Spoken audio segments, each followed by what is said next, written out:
رسول اللہ صلی اللہ علیہ وسلم نے ارشاد فرمایا، روزے دار کو قیامت میں میرے حوض سے پانی پلایا جائے گا، پھر اس کو جنت میں داخل ہونے تک پیاس نہیں لگے گی۔ دنیا میں ایسے رہ جیسے کہ تو پردیسی ہے یا راہ چلتا مسافر۔ میری چاہت اور خواہش ہے کہ میری امت کے ہر فرد کے دل میں سورہ یاسین ہو۔ جو آدمی غصے کو پی جاتا ہے اور غصہ کرنے پر قادر بھی ہوتا ہے، اللہ اس کے دل کو ایمان سے بھر دیتا ہے۔ اگر کوئی تم سے جلتا ہے تو بجائے غصہ ہونے کے ان کی جلن کی قدر کرو، کیونکہ یہی وہ لوگ ہیں جو تمہیں خود سے بہتر سمجھتے ہیں۔ بخار جہنم کی باپ کے اثر سے ہوتا ہے، اسے پانی سے ٹھنڈا کر لیا کرو۔ کسی بیچاری یا بیوہ عورت یا کسی مسکین حاجت مند کے لیے دوڑ دھوپ کرنے والا بندہ اللہ کی راہ میں جہاد کرنے والے بندے کی مثل ہے۔ جنت میں نہ کوئی مکار آدمی داخل ہوگا، نہ بخیل اور نہ لوگوں پر احسان جتلانے والا۔ تندرستی کی حالت میں آدمی کا 1 درم صدقہ کرنا موت کے وقت 100 درم صدقہ کرنے سے افضل ہے۔ اپنی نیت کو ہر کھوٹ سے پاک رکھو، جو عمل کرو صرف اللہ کی خوشنودی کے لیے کرو، تو تھوڑا عمل بھی تمہاری نجات کے لیے کافی ہوگا۔ ایک شخص کسی مومن کو غمگین کرنے کے بعد اسے تمام دنیا بھی عطا کر دے، تب بھی یہ اس کا کفارہ نہیں ہو سکتا اور نہ اسے کوئی اجر ملے گا۔ اللہ تعالیٰ کے لیے بعض لوگ ایسے ہیں جیسے کسی کے گھر کے خاص لوگ ہوتے ہیں۔ صحابہ رضی اللہ تعالیٰ عنہ نے عرض کیا، وہ کون لوگ ہیں؟ ارشاد فرمایا، قرآن شریف والے، کہ وہ اللہ والے اور اس کے خاص لوگ ہیں۔ سب سے پہلے جو چیز انسان کے ترازوئے اعمال میں رکھی جائے گی، وہ انسان کا وہ خرچ ہوگا جو اس نے اپنے گھر والوں پر کیا ہوگا۔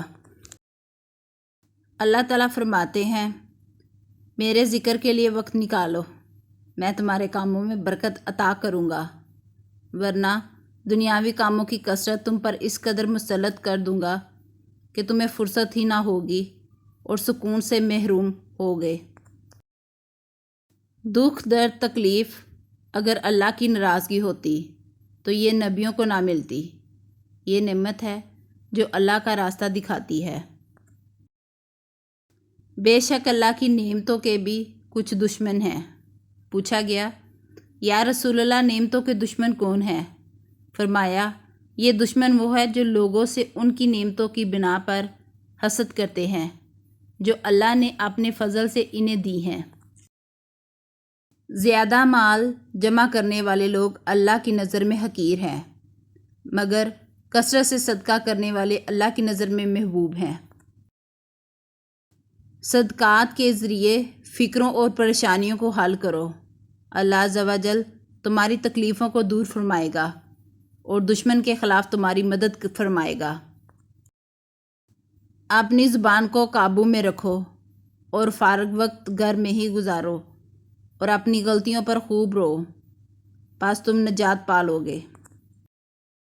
نبی کریم صلی اللہ علیہ وسلم نے فرمایا، بہترین اخلاق یہ ہے کہ جو تم سے تعلق توڑے تم مجھ سے جڑو، جو تمہیں محروم کرے اس کو عطا کرو، اور جو تم پر ظلم کرے اسے معاف کر دو۔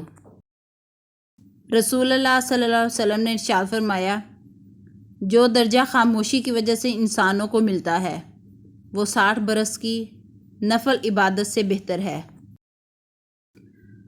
فرمان مصطفیٰ صلی اللہ علیہ وسلم ہے، میری امت کے لوگ جنت میں نماز روزوں کی کثرت سے نہیں بلکہ دلوں کی سلامتی، سخاوت اور مسلمانوں پر رحم کرنے کی بدولت داخل ہوں گے۔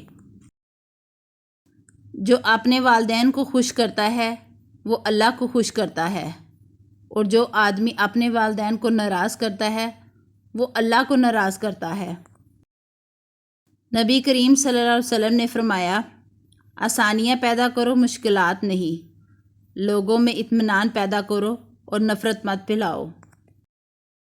رسول اللہ صلی اللہ علیہ وسلم نے فرمایا، تم سچائی کو لازم پکڑو اور ہمیشہ سچ بولو، کیونکہ سچ بولنا نیکی کے رستے پر ڈال دیتا ہے اور نیکی جنت تک پہنچا دیتی ہے۔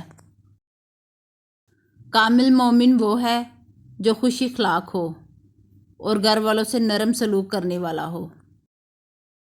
رسول اللہ صلی اللہ علیہ وسلم نے ارشاد فرمایا کہ حضرت موسیٰ علیہ السلام نے دریافت کیا، اے رب، تیرے نزدیک تیرے بندوں میں زیادہ باعزت کون لوگ ہیں؟ فرمایا، جو قدرت ہوتے ہوئے معاف کر دے۔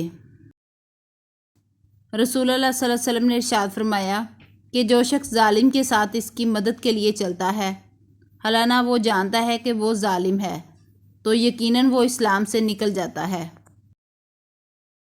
جو کسی مسلمان کو ایسی جگہ ذلیل کرے گا جہاں اس کی عزت کی جاتی ہے، تو اللہ اسے ایسی جگہ ذلیل کرے گا جہاں اسے اللہ کی مدد کی ضرورت ہو۔